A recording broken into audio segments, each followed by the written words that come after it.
통해서 네. 말하자면 이 시스템에 보안에 문제가 없는가라고 하는 아주 지극히 일부 보안 점검을 했는데 네.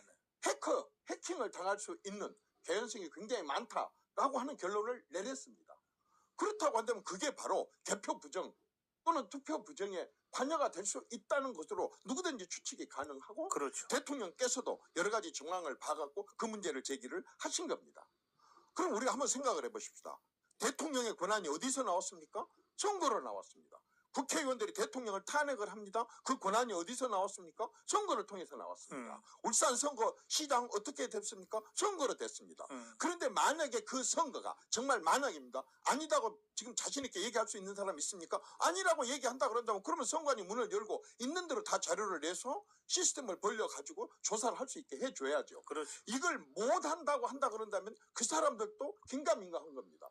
누가 민주당이라든가 아니면 야당이라든가 아니면 좌파 세력 전체가 다 공유를 해갖고 부정선거를 했겠습니까? 지극히 일부 사람들이 했을 거 아닙니까? 자기들도 모릅니다. 그러니까 자기들도 의심을 할 수도 있고 겁이 날 수도 있습니다. 그러니까 이걸 까자고 못합니다.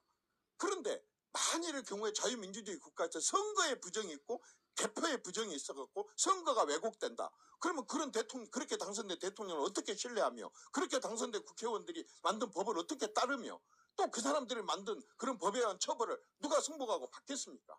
그렇다고 한다면 이 지금 국정 운영에 있어서 이 시점에서 가장 중요한 거 수만 가지 국정 중에 최우선이 이 말하자면 불법 선거, 불법 말하자면은 개표 이런 것들이 있다고 한다면 이 의혹을 해소하는 겁니다. 네. 있다 없다를 아무도 장담을 못하니까 이걸 해소하자는 겁니다. 그런데 현재 법으로는 안 됩니다. 왜? 중앙선거관리위원장도 대법관이고 뭐 웬만한 그 선거관리위원장들도 대부분이 다 판사들입니다. 네. 그렇다고 한다면 영장 발부가 될 리가 없고 이게 잘 기관이 열지도 않고 그런데 이렇게 큰 의혹을 품고 불신을 갖고 살아간다고 한다고 그러는데 어떻게 대한민국이 자유민주주의 국가라고 얘기를 할 수 있느냐 이죠. 예. 그래서 대통령께서는 이것을 할 수 있는 방법은 계엄으로밖에 안 된다.